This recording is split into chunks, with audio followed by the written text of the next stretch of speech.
Bonjour, bonjour, bienvenue sur le plateau de Bâti Journal TV. Nous sommes à Lyon, nous sommes au congrès Bâtiment Durable et avec moi, Madame Anne Rialet, bonjour. Bonjour. Vous êtes gérante du bureau d'études AR. Oui. De quoi s'agit-il ? Donc c'est un bureau qui travaille sur tout ce qui est lié aux politiques énergétiques, à la planification énergétique, et on est actuellement le bureau d'appui Citergy pour l'ADEME. Voilà, et c'est de ça dont nous allons parler. Nous allons parler du label Citergy. Donc, de quoi s'agit-il ? Alors, le label Citergy, c'est un label qui est arrivé en France il y a 10 ans maintenant, qui est un label qui permet d'évaluer les politiques climat, air, énergie des collectivités, que ce soit des communes ou des établissements publics de coopération intercommunale. Et donc, c'est un label qui est vraiment un processus d'amélioration continue de la qualité de ces politiques pour les collectivités. C'est-à-dire qu'en fait, je regarde... Enfin, c'est vraiment la politique des communes qui est étudiée dans ce label pour voir si on est vertueux, c'est ça ? C'est ça. On a ce qu'on appelle un référentiel d'action. Donc, on a une grille de 60 mesures qui permettent d'évaluer là où en est la collectivité sur ces 60 mesures. Alors, et je c'est vais pas nous réparti en demander 6 domaines. De nous citer les 60 mesures, mais est-ce que vous pouvez nous donner déjà les 6 domaines et puis éventuellement quelques mesures que l'on réalise pour savoir sur quels critères on se base en fait. Alors, les 6 domaines, il y en a un qui porte sur tous les instruments de planification énergétique et de politique énergétique, donc sur les questions d'énergie, donc c'est par exemple en France le plan climat, mais c'est aussi les questions de gestion des déchets, de l'eau, etc. Le deuxième domaine, c'est le domaine des bâtiments de la collectivité et de ses équipements. Et donc là, on va trouver des mesures qui sont vraiment en lien avec le congrès qu'on a là sur comment est-ce qu'on gère ces bâtiments, quels sont les cahiers des charges qu'on a pour construire des bâtiments, comment est-ce qu'on gère le bâtiment sur sa parcelle, comment est-ce qu'on gère les espaces verts, les consommations d'eau, donc pas que les consommations d'énergie. Le troisième domaine, c'est tout celui de l'approvisionnement en énergie et en fluide de la collectivité et du territoire. Le quatrième domaine, c'est celui de la mobilité, à la fois interne à la collectivité, la mobilité des agents et puis la mobilité sur le territoire. Le cinquième domaine, il est consacré à l'organisation interne de la collectivité, comment elle se met en marche pour atteindre ses objectifs climat, air, énergie, comment elle se structure, comment les gens, par exemple, des finances ou des ressources humaines savent que c'est un des critères importants de travail de la collectivité, donc jusque dans l'embauche en fait, des personnes ou dans l'entretien annuel.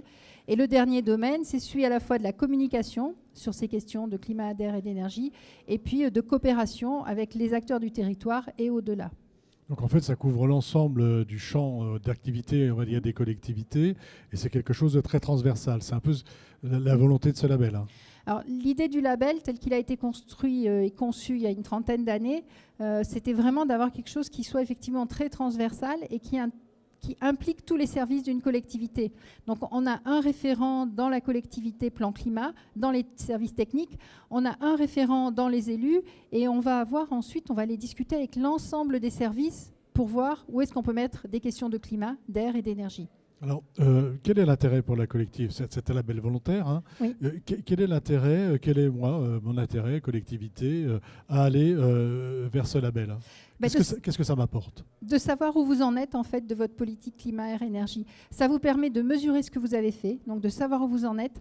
Vous allez aussi être accompagné pour la mettre en œuvre, puisque via l'ADEME, l'Agence de l'environnement et de la maîtrise de l'énergie, il y a un réseau de plus d'une cinquantaine de conseillers qui accompagnent les collectivités qui veulent rentrer dans ce label. Vous allez vous comparer aussi aux meilleures pratiques à la fois françaises et européennes. Le label, il ne va pas valoriser si vous faites des choses qui sont réglementaires. Si vous construisez juste au niveau réglementaire, vous ne serez pas valorisé.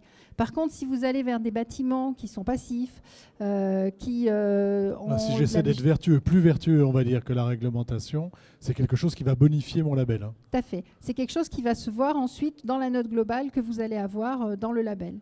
Aujourd'hui, en France, ça représente combien de collectivités, combien d'habitants, on va dire ? Alors, on a 150 collectivités qui sont impliquées. C'est plus de 17 millions d'habitants en France. C'est 26% de la population qui vit dans une collectivité Citergy. Vous avez la carte qui est là, qui vous montre ça. Et on en a un petit peu partout, y compris sur les départements et territoires d'outre-mer maintenant. Alors on voit différentes couleurs. Oui. Bleu, orange et rouge. Qu'est-ce que ça Oui. veut dire? Alors, on a la première couleur, c'est le gris-blanc. C'est en fait quand vous rentrez dans le label et vous démarrez le processus avec votre conseiller de savoir où vous en êtes de la réalisation de vos actions. Et ensuite, Ces couleurs, ce sont des niveaux. Hein. C'est des niveaux, en fait. Donc, en processus, vous n'avez encore pas de label. Ensuite, si vous êtes dans les meilleurs élèves, et ça, c'est au niveau de la classe européenne, vous allez être Gold. C'est le label qui est en Donc orange. c'est Besançon, c'est ça. Voilà. C'est et Dunkerque. La ville de Besançon, communauté urbaine Communauté de urbaine Dunkerque. de Besançon et Dunkerque. Voilà. Ensuite, on a 35 collectivités qui sont au niveau Citergie. Donc, sur l'ensemble de ce qu'elles peuvent faire, elles ont fait plus de la moitié. Tandis que les Gold, sur l'ensemble de ce qu'ils peuvent faire, ils ont fait les 3/4 au minimum de leur potentiel. Donc les Citergie, ils ont fait au moins 50%, et vous voyez, on en a 35 actuellement. Ça, c'était les données en juillet 2018. Et puis ensuite, vous pouvez avoir fait entre un tiers et la moitié de ce que vous pouvez faire, et c'est le niveau Cap Citergie. Je vois beaucoup de grandes communes quand même, ou de communautés de communes importantes. Est-ce que les petites communes s'y intéressent? Est-ce que les petites communautés de communes s'y intéressent? Alors, le label est aussi adapté pour les petites collectivités. Bon, en France, dans les petites collectivités les plus avancées, je vais vous en donner peut-être 2. On a Montmélian dans la région, qui a fait beaucoup de choses, qui est dans le label depuis 10 ans. Et puis on a Malonnet, qui est un peu plus loin d'ici, qui est aussi très avancé. Mais on a effectivement des petites collectivités. Et le label est déployé de la même manière dans d'autres pays. On a des communes à 800 ou 900 habitants, qui y compris sont à du niveau Gold. Donc c'est ouvert à vraiment c'est toutes ouvert les à tailles. tous, ça c'est Oui. pas trop, même pour une petite communauté, c'est pas très compliqué. Enfin c'est pas, on peut y rentrer, on peut rentrer dedans et on est aidé. Oui, on peut y rentrer, on est aidé, et c'est vraiment un processus de qualité, d'amélioration continue, puisque le conseiller que vous avez au début pour l'état des lieux, il revient tous les ans pour ce qu'on appelle la visite annuelle de suivi, et tous les ans vous refaites un point sur comment évoluer votre politique, puisque le label vous demande de faire un plan d'action sur ces questions-là.